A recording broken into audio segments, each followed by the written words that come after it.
Nagsagawa ng biglaang inspeksyon ang mga tauhan ng Regional Highway Patrol Group Unit 13 sa entrance gate ng Police Regional Office 13 upang masuri ang mga sasakyan na minamaneho ng mga tauhan ng Philippine National Police.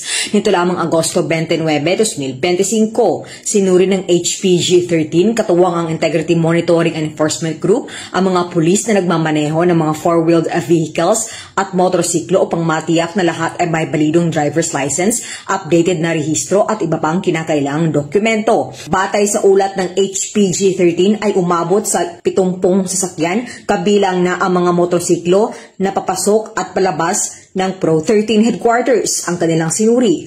Lahat ay nagpresenta ng kumpletong dokumento at balidong lisensya. Bahagi ito ng internal cleansing campaign ng PNP na naglalayong tiyakin ang disiplina sa hanay ng kapulisan at ipakita sa publiko na hindi pinapayagan ang paggamit ng mga kahina-hinala o hindi rehistradong sasakyan. Sa kabuuan ay walang naitalang paglabag sa isinagawang inspeksyon.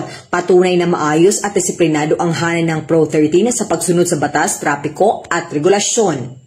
Mula dito sa Police Regional Office 13, ako ang iyong PNN correspondent, Patrolwoman Karen A. Malilin, alagad ng batas, taga-taguyod ng Balitang Pulis.